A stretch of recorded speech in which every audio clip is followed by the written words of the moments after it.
के शो में। Dubai land department Pakistan को अहम मालूमात फराहम करेगा, बड़ी पेशरफ। नैब का सिंध पुलिस के खिलाफ तहकीकात का आगाज, 96 अफसरान से रिकॉर्ड तलब। नैब की जानिब से एहतसाब अदालतों में 900 अरब रुपए के 1219 रेफरेंस दायर।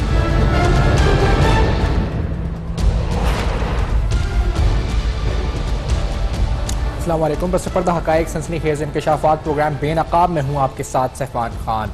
दुबई लैंड डिपार्टमेंट आज FBI चेयरमैन की तरफ से एक सामने ट्वीट आई जिसमें कहा गया कि दुबई लैंड डिपार्टमेंट से 9 और 10 अक्टूबर को मीटिंग हुई, जिसके अंदर ये जरूरी तौर पे जो इंफॉर्मेशन का तबादला, एक्सचेंज ऑफ इंफॉर्मेशन है दुबई में जायदादों के हवाले से, उस हवाले से अहम पेशरफ्त हुई। दुबई अहम मालूमात पाकिस्तान को फराहम करेगा, दुबई लैंड डिपार्टमेंट अहम मालूमात फराहम करेगा। पाकिस्तानी अच्छा खासा पैसा वहां इन्वेस्ट कर चुके हैं, या तो लीगल चैनल्स के थ्रू या थ्रू इलीगल चैनल्स।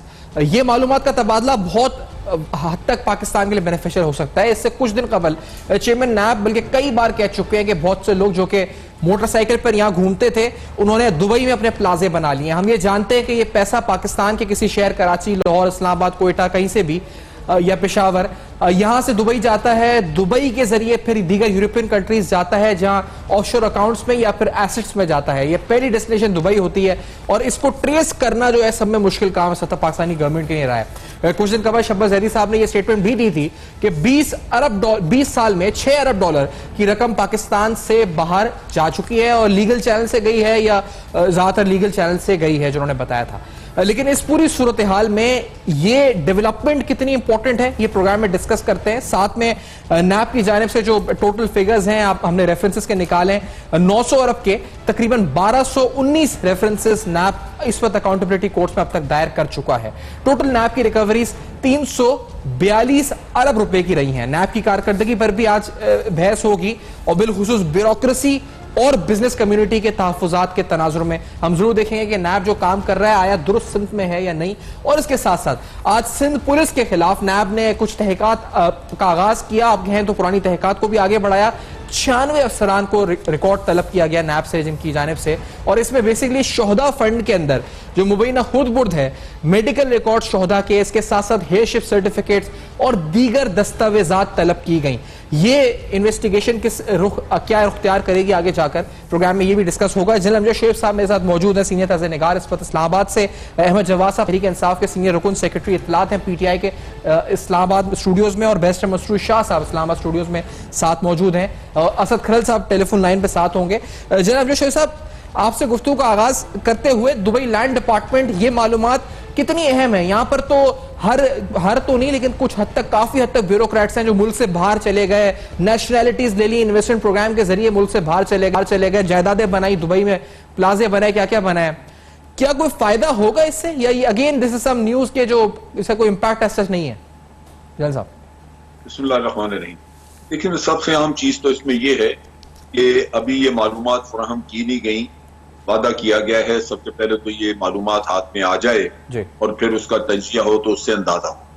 लेकिन एक चीज आपको, हमें सबको पता है, वाज़ेह है कि पाकिस्तान से जो भी कैपिटल फ्लाइट हुई है, जितना भी पैसा यहाँ से बाहर जाता रहा है, मनी लॉन्ड्रिंग होती रही है, उसमें ज्यादातर इन्वेस्टमेंट जो है वो या इंग्लैंड में की गई है, यूरोप के बुनियादी तौर पर इंग्लैंड, और वरना फिर स्पेन वगैरह एक दो और जगह हैं, और उससे ज्यादा दुबई में की थी।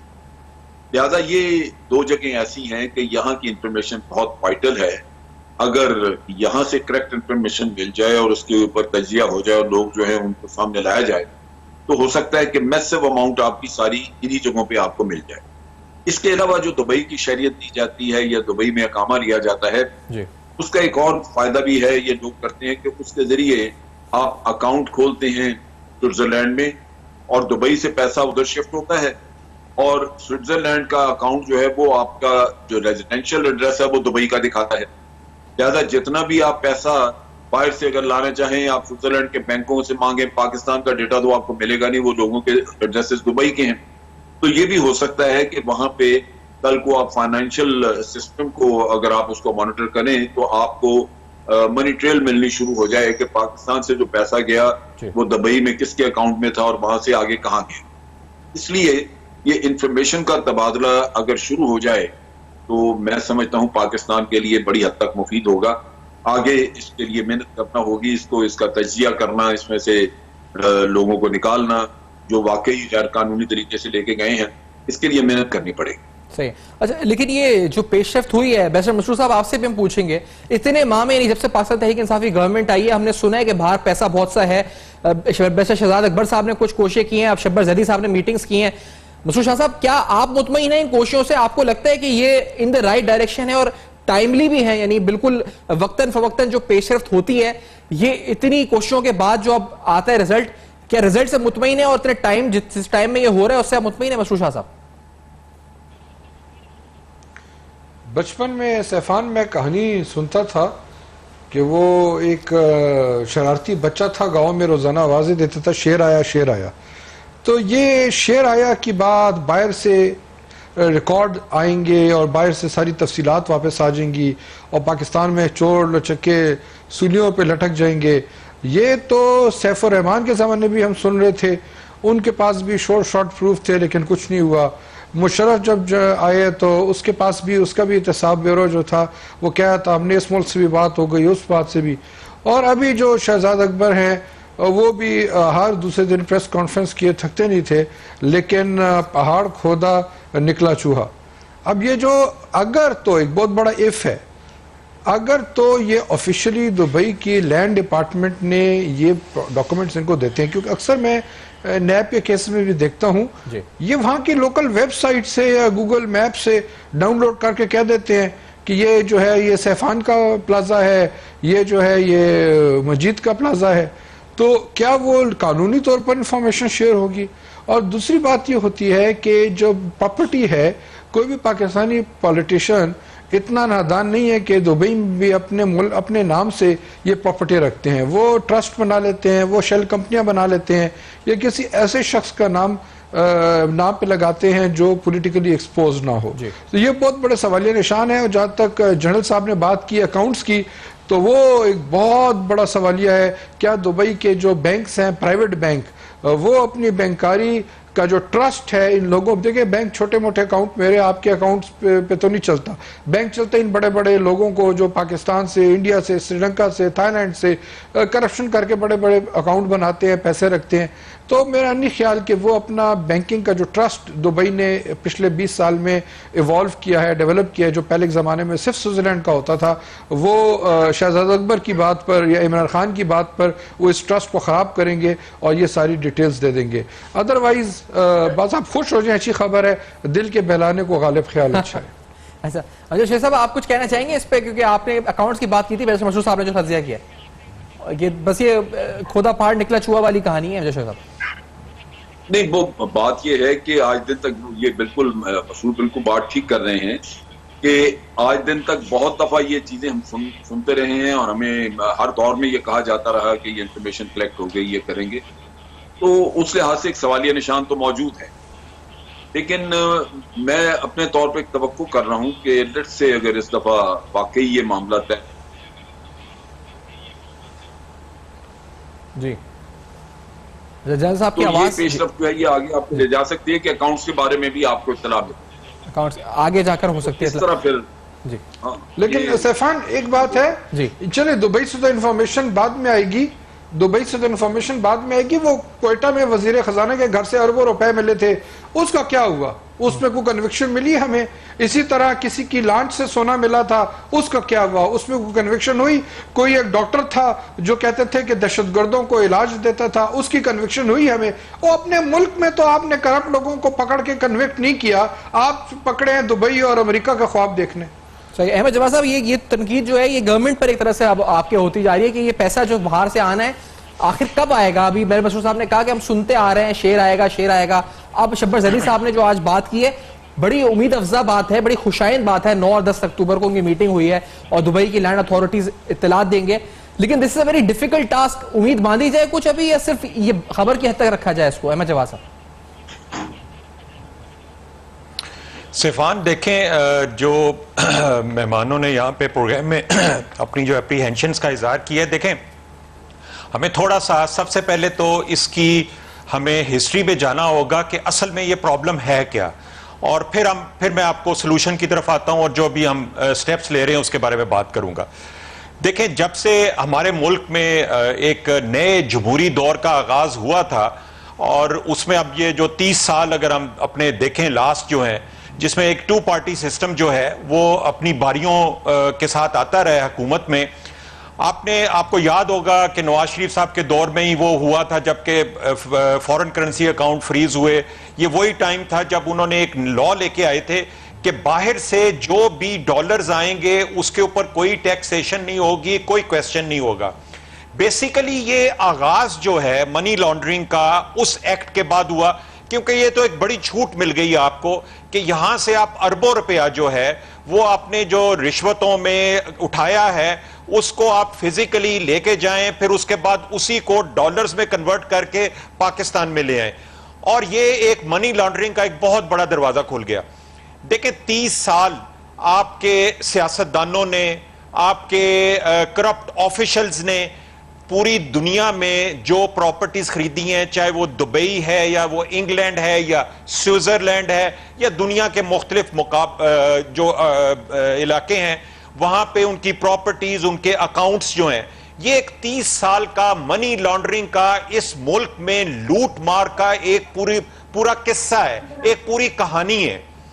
अब हम तवक्कुआत यकीनन हमारी जो है अवाम की भी है और हम जो पार्टी में हमारी भी हैं तवक्कुआत, हमारी लीडरशिप की भी ये तवक्कुआत हैं कि ये जो 30 साल की लूट मार है इसको हम किस तरीके से रेक्टिफाई करें।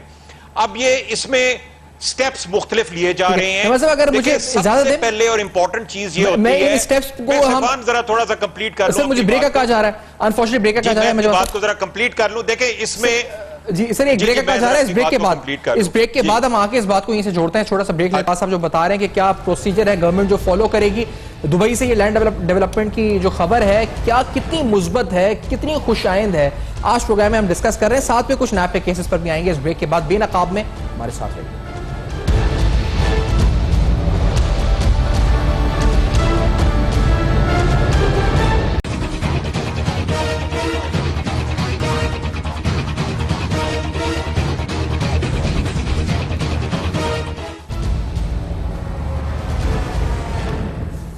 Welcome back. आप देख रहे हैं बेनकाब, और बेनकाब में अहम तरीन सवालात दुबई लैंड डिपार्टमेंट की तरफ से ये पेशरफ्त कितनी मुस्बत, कितनी इस वक्त फ्रूटफुल है, यकीनी तौर पर इससे नताइज बरामद होंगे। ये सिर्फ और सिर्फ ये सिर्फ एक खबर है अच्छी जो इससे पहले बड़ी आई है पीटीआई गवर्नमेंट के दौर में। अहमद जवाद साहब, यू आर एक्सप्लेनिंग, आप बता रहे थे क्या स्टेप वाइज प्रोसीजर है, लेकिन सर का लोग तो सवाल उठाना शुरू हो गए, और ये कितनी फ्रूटफुल है, कितनी रिजल्ट ओरिएंटेड है ये डेवलपमेंट।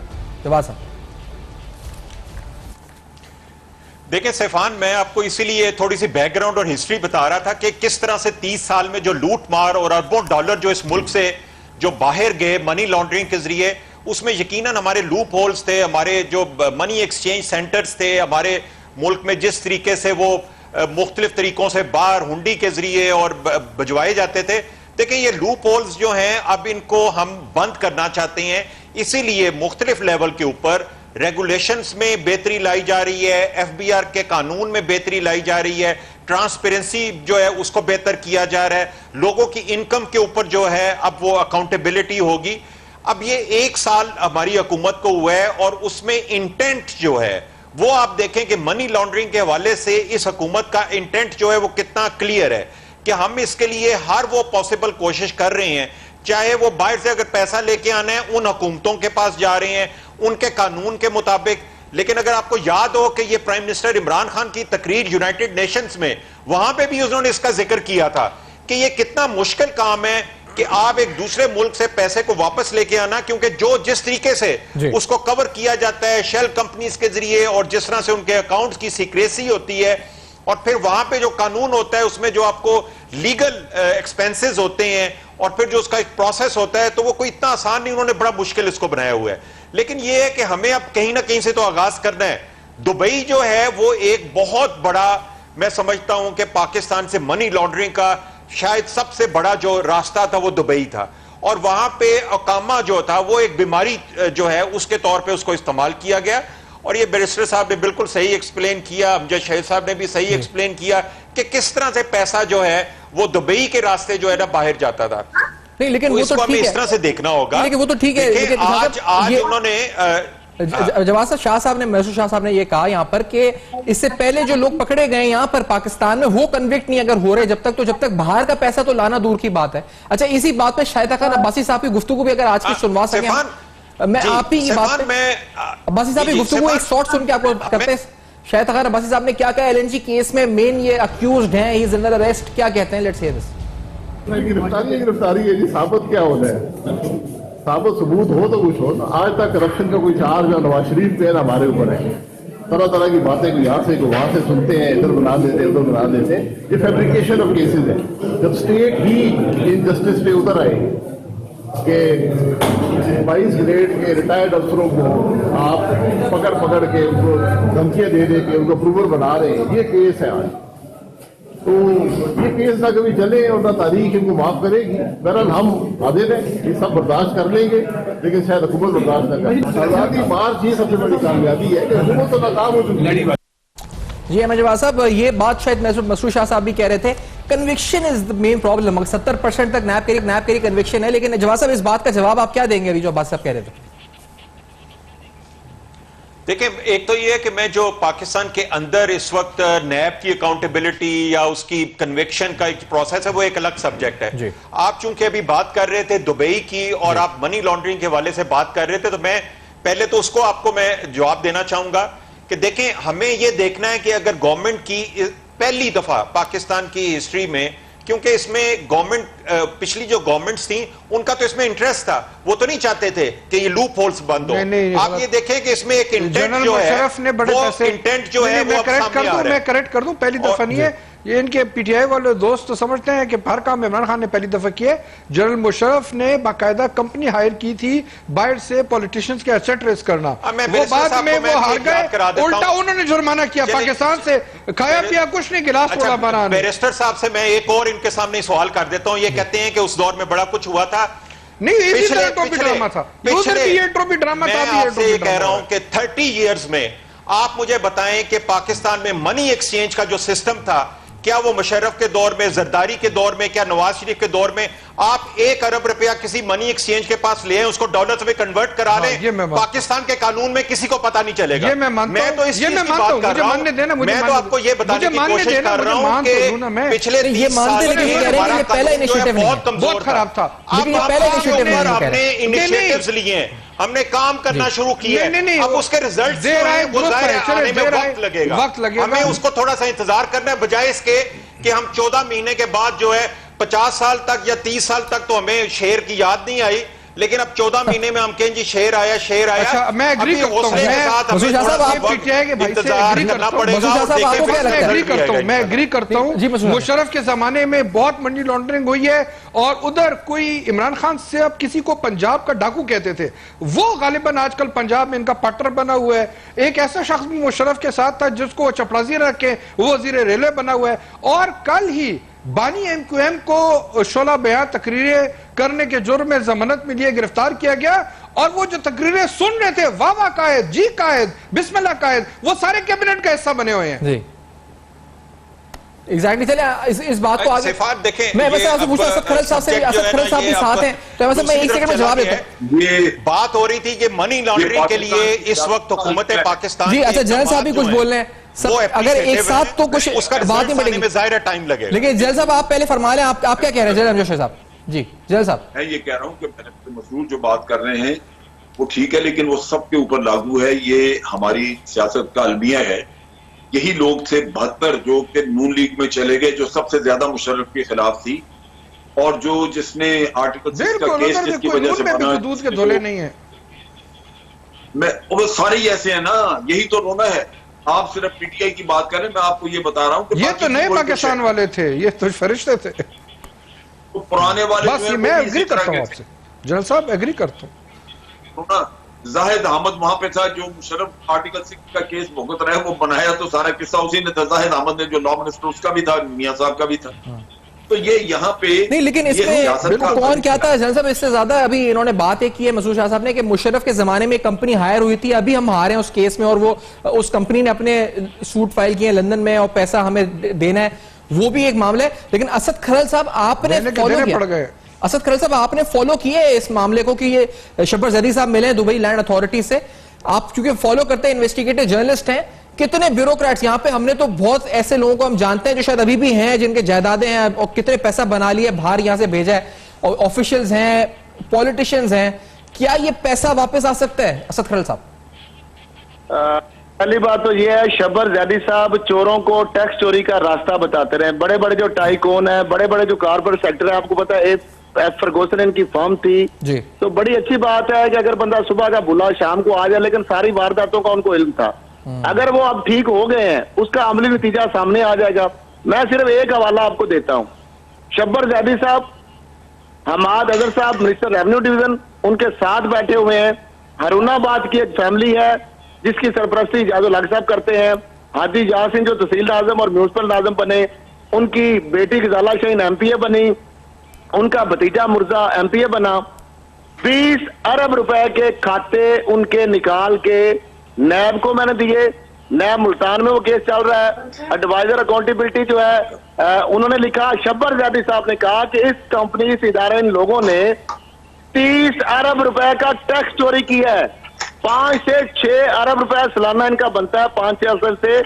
अब 30 अरब का टैक्स जब चोरी किया उन्होंने, तो शब्बर जैदी साहब, ये मिनिस्टर रेवेन्यू डिवीजन के साथ कोर्ट एंड कोर्ट में बात कर रहा हूं, उनसे रिकवरी के लिए क्या तरक की है शब्बर जैदी साहब ने दूसरा भी मामला कर दिया। उन्होंने ये कहा कि बाहर जो पैसे हैं कोई गलत हुए ही नहीं। अरबों रुपए की जो मशीर जो साहब कर रहे थे बात कि इतने 100 अरब बाहर चला गया, उन्होंने कहा जी हमारी तो ऐसी कोई बात नहीं है।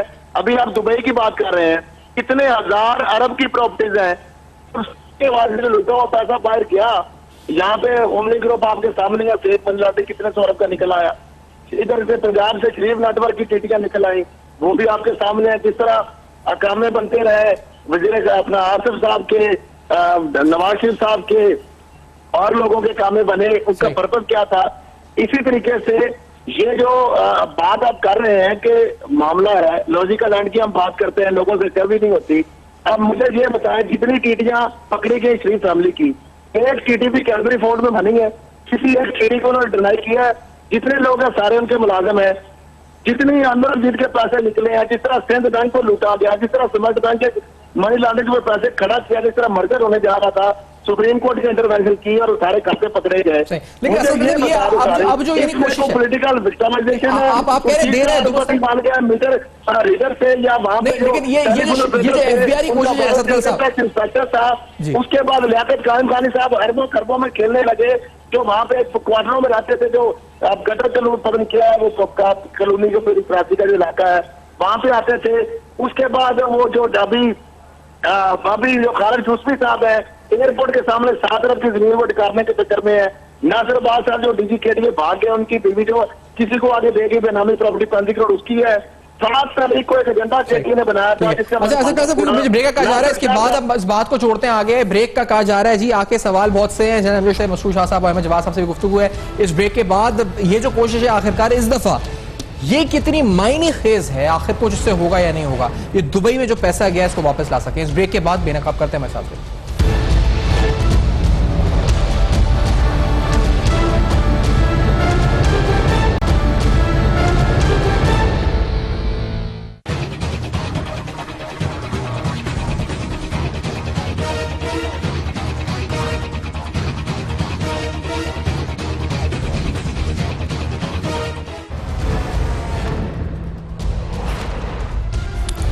Welcome back. आप देख रहे हैं बेनकाब, और बेनकाब में अहम तरीन सवालात। दुबई लैंड डिपार्टमेंट के अलावा एक और डेवलपमेंट ये है जी कि नैब ने सिंध में तकरीबन 96 पुलिस अफसरान को रिकॉर्ड तलब किया है उनसे। अब ये कहा जा रहा है कि जो 14 फंड है सिंध पुलिस का, इसमें मुबीना खुद बोर्ड, इसके अलावा उनकी जो डिटेल्स हैं यानी मेडिकल रिकॉर्ड 14 के, उसके अलावा हेयरशिप सर्टिफिकेट्स, डॉक्यूमेंट्स दीगर, ये तफसीलात नैब की तरफ से तलब की गई हैं। अब इससे पहले भी एक साबिक आईजी के खिलाफ नैब केस जो है चला रही है, और पुलिस फंड से मुबैना करप्शन के मामलात लेकर नैब बढ़ी है। लेकिन बहुत से सवाल आज नैब की कारकर्दगी पर इस सेगमेंट में ये भी उठाते हैं। जेलम शेख साहब, आप क्योंकि फॉलो करते रहे जो लॉ इन्फोर्समेंट एजेंसीज हैं सूबा सिंध की इन पर्टिकुलर और कराची ऑपरेशन और तमाम चीजें, क्या आपको लगता है क्योंकि ये वाकई में एम्बेजलमेंट हुई है, ये तो सब मानते हैं, शौदा फंड्स कई बार हमारे शो में आ चुके हैं लोग के उनके साथ हुआ है मामला खराब, क्या वाकई में नैब इसको लॉजिकल एंड तक ले जा सकेगी इन केसेस को, या ये सिर्फ ऐसी ये भी खबर है खाली जैसे दुबई वाली थी?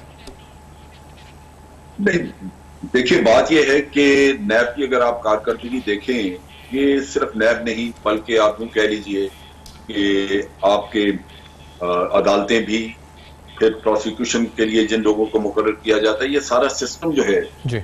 ये इफेक्टिव नहीं है। इसमें हो सकता है करप्शन हो या इसमें इनएफिशिएंसी हो, क्योंकि केसेस अगर आप देख लें तो आज दिन तक कोई फाइनलाइज हुआ ही नहीं। हम रोजाना सुनते हैं कि फलां की इंक्वायरी खुल गई, फलां का रिकॉर्ड तलब हो गया, लेकिन यूसुफ गिलानी, राजा परवेज अशरफ 6-6, 7-7 साल से केसेस पड़े हुए हैं। आप इसका डॉक्टर आसिम का केस देख लें, शजील मेमन का देख लें, वो सब कुछ हो जाता है। उस वक्त हमें पता लगता है जनाब के 450 अरब का कपड़ा है, कोई 600 अरब कर गया, खा गया है, बाद में पता ही नहीं लगता कि वो केस गया किधर। और अगर आई जाए सामने फिर बात होती है कि जनाब वो नहीं, वो 600 नहीं था, वो तो 2 करोड़ था।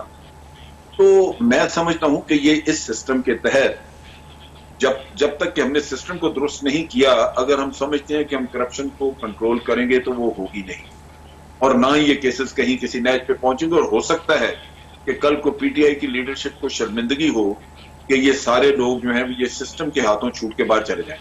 आप रोजाना सुनते हैं ना कि कहा जाता है फलां डील मांग रहा है या डील और ढील का जमाना तो गुजर चुका। वो जब डील वाली बात एनआरओ हुआ और अदालतों ने उसको फारिग कर दिया, अब वो कोई नहीं लेना चाहता। सियासतदान या जो जुर्म है वो ये चाहता है कि उसका माल भी बच जाए और उसकी सियासत भी बच जाए, और वो उसका तरीका एक ही है कि सिस्टम जो इसको इस्तेमाल किया जाए, और जो आपने पैसा बनाया है करप्शन का, उसका 20वां हिस्सा भी अगर सिस्टम में लगा दें तो नीचे इंक्वायरी से काम शुरू होगा, उसमें लूप होल छोड़े जाएंगे, वो बता दिया जाएगा कि आप जब केस चले तो ये एक्सपर्ट करें। फिर प्रोसिक्यूशन के लिए एक कमजोर सा वकील नैब की तरफ से आएगा, उसको वैसे धमका दिया जाएगा या उसकी जेब में पैसे डाल दिए जाएंगे। प्रोसिक्यूशन उससे सवाल पूछे जाएंगे, वो कहेगा जी, आगे से मुंह बंद रखेगा, उसको पता ही नहीं। फिर फैसला आएगा तो जज को खरीद दिया जाएगा। ये सारी चीजें अभी हुई हैं। जज अरशद मलिक का केस एक क्लासिक केस है जहां पैसा लगाया गया है ऊपर से नीचे से लेकर ऊपर तक। ये वो चीज है जिसको आप काउंटर नहीं कर सकेंगे, या केस लटके रह जाएंगे, इस हुकूमत के 5 साल पूरे हो जाएंगे, केस वहीं के वहीं होंगे, या ये केस उनकी फेवर में चले जाएंगे और आप 20वां हिस्सा अपनी जायदाद का या अपने पैसे का दे के बाकी सारा बचा के ले जाएंगे, और फिर आपकी सियासत भी बची होगी और दोबारा आप फिर उसी काम पे शुरू हो जाएंगे। तो ये वो है जहां सिस्टम में करप्ट लोग बिठा दिए हुए थे, उनको आपने मेरिट के जरिए लाना था, नए लोगों को तब्दीली करनी थी, इनकी इस्लाहात करनी थी, फिर आप काम चलाते। वो हमने किया नहीं। लिहाजा ये पुलिस का डिपार्टमेंट, आपका क्या ख्याल है कि वहां से आपको शवाहद मिल जाएंगे? मैं आपको सिर्फ एक केस डॉक्टर आसिम का सुनाता हूं। डॉक्टर आसिम के केस में उसके ऊपर इल्जाम था कि उसने दहशत गर्दों के इलाज मालजे की अपने हॉस्पिटल में। रेंजर्स ने 90 दिन की उसकी जो पीरियड था जिसमें रखा, इंटेरोगेशन हुई, जीआईटी हुई, उसमें सारे शवाहद लगा के उन्होंने साथ दिए। लेकिन जब 3 दिन वो जीआईटी की रिपोर्ट रही पुलिस के हाथ, तो उसमें से वो शवाहद निकल चुके थे। उसकी जगह पे उन लोगों के नाम और उन लोगों के कागज डाल दिए गए थे जो को 14 साल पहले फौत हो चुका था, कोई वहां पे था ही नहीं, किसी का नामो निशान नहीं था। और रेंजर्स के ऊपर जनाब प्रोग्राम करा दिया आपने टेलीविजन के ऊपर कि जनाब ये इस तरह की रेंजर इंक्वायरी करता है। मैंने जब रेंजर से पूछा तो उन्होंने मुझे असल जीआईटी दिखाई, वो कुछ और थी। तो बात ये है कि ये सिस्टम के खिलाफ लड़ना ये बड़ा मुश्किल है। हम एक शराब को देख के उसके पीछे लगे हुए हैं, यहां ना किसी को सजा होगी ना होनी है। आप देख लीजिए 13 महीने जो इस हुकूमत के गुजरे हैं, मुझे बता दें किसको सजा हो। मियां नवाज शरीफ का केस अलग है जिसको जीआईटी ने इन्वेस्टिगेट किया था, सुप्रीम कोर्ट ने उसको मॉनिटर किया था। उसके अलावा एक भी केस बता दें जिसमें सजा हुई है लॉजिकल। अहमद जवाद साहब, ये सवाल आपकी गवर्नमेंट के लिए अब एक क्वेश्चन में बनता जा रहा है, क्योंकि अकाउंटेबिलिटी एक बेसिक प्रॉमिस है गवर्नमेंट का। अमजद शेख साहब जब बात कह रहे हैं कोई एक आदमी से सजा हुई है, तो ये गवर्नमेंट भी इसमें कहीं ना कहीं आ रही है ना इस पूरे मामले में। अहमद जवाद साहब देखिए सैफान, ये गवर्नमेंट तो नई आई है, और लेकिन इस मुल्क में जो नैब का सिस्टम है, जो कानून है, जो अदालतें हैं, जो पुलिस है, जो FIA है, ये तो वही सिस्टम है जो पिछले 30 साल से या 50 साल से इस मुल्क में, और जो कि यकीनन रॉटन है। और उसमें इन गवर्नमेंट जो पहले की थी उन्होंने उनको इस्तेमाल किया, उन अदारों को तबाह कर दिया। अब हम इन्वेस्टिगेशन भी उन्हीं अदारों के जरिए करनी है, हमने उसकी प्रोसिक्यूशन भी उन्हीं इदारों के जरिए करनी है और उन्हीं इदारों के सामने करनी है हुकूमत ने। या तो हुकूमत जो है कि बिल्कुल ही जो है इस मुल्क का पूरा सिस्टम जो है उसको उधेड़ दे और नए सिरे से कोई सिस्टम लेके आए, तो जाहिर है ये मुमकिन नहीं है। अब इन्हीं इदारों को आपने दोबारा इनको रेगुलेट करना है, इनको दोबारा इनके रिफॉर्म्स लेके आनी है, इन्हीं से आपने जो है रकमें रिकवर करनी है। वैसे मैं आपको बता दूं कि नैब की जो रिपोर्ट है उन्होंने 300 अरब रुपया जो है वो अभी तक वो रिकवर कर चुके हुए हैं। 342 बिलियन। मैं जनरल साहब की बात से मुत्तफिक हूं कि नैब की जो है बहुत इसमें इंप्रूवमेंट की भी जरूरत है, लेकिन जो लिमिटेशंस हैं वो हमने सामने रखनी चाहिए हमें कि हमने इन्हीं इदारों के जरिए काम करना है जो पिछले 30-40 सालों में तबाह हो चुके हुए हैं, और इन्हीं के जरिए हमने इंसाफ लाना है, इन्हीं के जरिए अकाउंटेबिलिटी, इन्हीं के जरिए इन्वेस्टिगेशन, इन्हीं के जरिए रिकवरी। मसरूर शाह साहब, आप क्योंकि नैब केसेस भी फाइट करते हैं, यानी आप नैब के खिलाफ भी लड़ रहे होते हैं, बहुत से केसेस में शायद स्टेट की तरफ से तो नहीं, मतलब नैब के खिलाफ भी केसेस होते हैं, आप पूरा अकाउंटेबिलिटी प्रोसेस में, अकाउंटेबिलिटी कोर्ट्स में हाजिर भी होते हैं, पेशियां भी होती हैं एज अ वकील। आपको लगता है ये 70% कन्विक्शन है वाकई में नैब का, या ये जो क्लेम किया जा रहा है? देखिए, नीचे कोर्ट्स तो फिर भी ज्यादा कन्विक्ट कर देती हैं, लेकिन वही कन्विक्शंस हाई कोर्ट में, सुप्रीम कोर्ट जाके ओवरटर्न हो जाती हैं।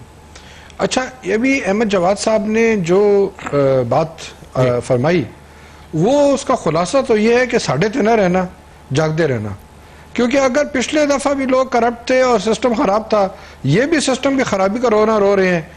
एक स्टेप तो मुझे बताएं। नहीं, मुझे कंप्लीट करना हम रोने की बात नहीं कर रहे, हम तो आपको ये बता रहे हैं कि लिमिटेशंस के साथ हम काम कर रहे हैं। शाह साहब को जवाब है। तो देखिए, पंजाब में ये फर्क है थोड़ा सा, पंजाब में दुबई वाला जो स्टेप है ये किसी गवर्नमेंट ने नहीं लिया पहले। ओ यार, हमने ले लिया ना, वो साहब रहमान ने भी लिया था। अच्छा, फिर 30 मई को इनके adviser to prime minister on accountability कौम को तड़ी लगा रहे हैं कि कल तक अपने गोशवारे जमा कर दे, वरना मेरे पास लिस्ट तैयार है। वो 3 महीने हो गए हैं और वो हुकूमत ने कहा था हम 1 मिनट की लीनियंसी नहीं करेंगे, कुछ भी नहीं हुआ। बैरिस्टर साहब को पता नहीं है, तकरीबन 3000 लोगों को, एलीट ऑफ पाकिस्तान को नोटिस चले गए हैं, ये इनकी इंफॉर्मेशन के लिए बाजी को गए। अच्छा, तो बात ये है, मैं कंप्लीट कर लूं ना। तो देखिए, पंजाब पुलिस ठीक करनी थी, वो जिसने रिफॉर्म लेके आना था वही दुरानी साहब रिजाइन करके चले गए। FIA का रो रहे हैं, जो डायरेक्ट 13 महीने से वजीर आजम के नाक के नीचे काम कर रही है। वजीर आजम उसके डायरेक्ट बॉस थे जब तक ये इंटीरियर मिनिस्टर थे। उसमें इन्होंने मुझे बताया ना स्ट्रक्चर क्या चेंज किया है। और रोना तो बहुत आसान है, वो तो मैं भी रो सकता हूं। आपने तब्दीली क्या लाई FIA में, क्या आप समझेंगे वो अच्छा रिजल्ट देगी? अनफॉर्चुनेट टाइम इस्लाम पे पहुंचा है। अहमद साहब, मैं जवाब नहीं दे सकूंगा तो ये है सर, मुझे टाइम इस्लाम पे पहुंच गया, वाइंड अप कहा जा रहा है। मैं मसरूर शाह साहब और जनाब शोएब साहब का शुक्रिया अदा करते हुए सतखड़ल साहब का जिन्होंने प्रोग्राम में ज्वाइन